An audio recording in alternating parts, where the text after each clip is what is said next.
Hey everybody, Aaron here. Welcome back to another anime review. Today we are looking at episode 8 of the King's Game or Ousama Game. Now, I am sorry about not getting this out on Friday. Thursday, you know, it was Thanksgiving, so that's kind of irrelevant to say. I was sorry for that. I was with my family the whole day. I really couldn't do any reviews of myself personally. But Friday, I was also out busy because I went Black Friday shopping with my folks too, so I've been kind of busy. But I will try to get everything back in order. If you didn't see my last review, I also talked about how Deus Ex and Kino's Journey. I will have a dual review out on Wednesday because Friday I want to see if I can get back on schedule with these shows. I have watched those shows already to begin with as of this recording, but I just need to kind of like get those reviews out there and even done and not done at all. So, you know, I figured I'd do them Wednesday and not kind of bombard you guys every day with like 4 uploads because Saturday when I was doing this review, because this is coming out Sunday, I already had to do 5 reviews already for that. So, yeah, it's a little bit much. I don't want to pump too many videos at you guys in one shot. Anyways, so let's get into the review about King's Game, which continues to annoy me every week. I don't know if I said that already in this take, because I've actually had to redo this take. My first comment, though, I want to ask you guys, and it's something personal, is are you guys having issues with my reviews for this? Because I've noticed that I have a lot of views on the last couple of episodes of the King's Game, which I'm happy about, don't get me wrong, but I've also had a lot of negative feedback. Not in the comments, per se. I've had more dislikes on it, and I'm very curious why that is.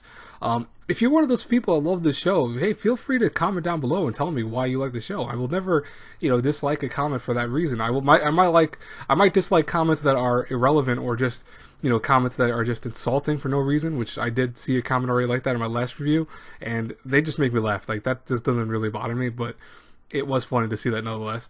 But if you have actual reasons why you like the show and you want to defend the show, feel free to go do that in comments. That's what this is what I do these reviews for, is to hear everyone's feedback. So don't feel pressured or scared. Anyone that attacks you, I will immediately remove that message. I won't let anyone attack you for liking something or disliking it.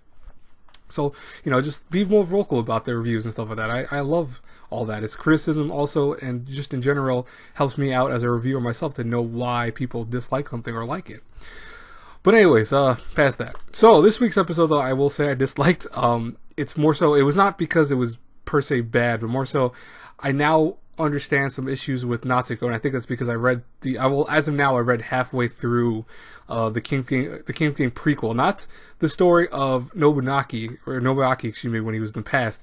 It's the one that goes back way before that, and it's in the village that we hear about, and it's the one that he went to with those 2 of his friends that died last week's episode.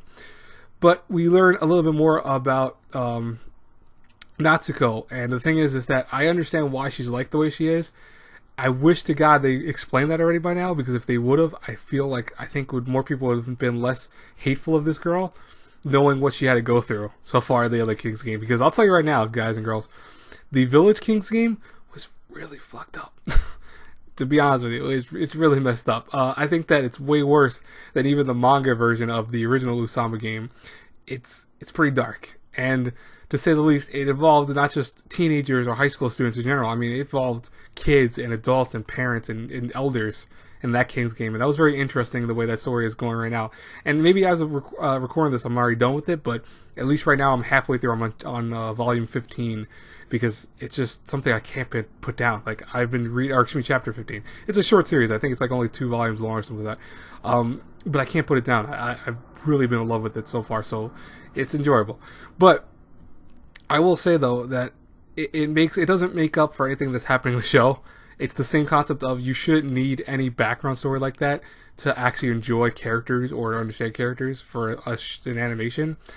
I really think that they should have done some better things to the story. And to skip ahead, though, we're going to talk now about the actual order this week. Was the class the remaining survivors of the class had to go and sit in this circle, and they had to start breaking their fingers, and it was represented by points. If you break one finger on your right side, you put a certain number on it. If the left side's negative points, you assign them to other players. The person with the negative amount of points at the very end of the game loses and is then punished.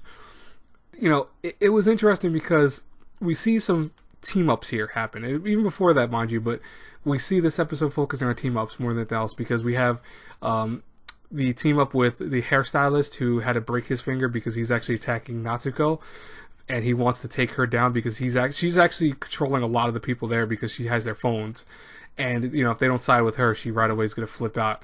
So, you know, if you don't have your phone, the King's Game is even more deadly because you can't respond to messages, or you can't even look at what the orders are, or if the order tells you to do something specific, you won't know that. But we also saw a team up of Riona-san, and that's how she wants to be addressed nonstop, she says, by Nobuaki. It's yes, they address her as Riona-san, which I'm not going to even ask why that is. But we see this kind of interesting play up of team pairings, and we see that they're trying to go after Natsuko. And I'm very curious how that's going to go down. Now, there are some other things I could have talked about this review. Honestly, like I could have talked about the characters that they found on each text message apparently. And this is something that happened even the way back when the King's Game started. But the only reason I'm not talking about that specifically is because, and this is what I was going to kind of end this on, is I need to know what that actually said. I don't know if it was Crunchyroll at the time, but when I looked at the review, actually the video itself, it never showed what that letter said in the actual, like, the what it meant in English translation, I should say. So, if you guys can, the letter that shows up that Riona-san shows Nobuaki in the park, if you actually have the translation of that, please let me know. If I find it already, I'll tell you, but, you know, for the most part, I haven't been able to see it for some reason, because the phone at least doesn't show that. So I'm just curious what it said. I'll probably see if I can try to find it myself, but as of this right now, I don't know what it is. If that changes, I will leave in a comment below telling you guys that, you know, hey, I found this out, so, you know, you don't have to actually then do what I just said. But anyways, I will talk to you guys later. Have a great, brilliant day, everyone. God bless you all. Bye-bye, everyone.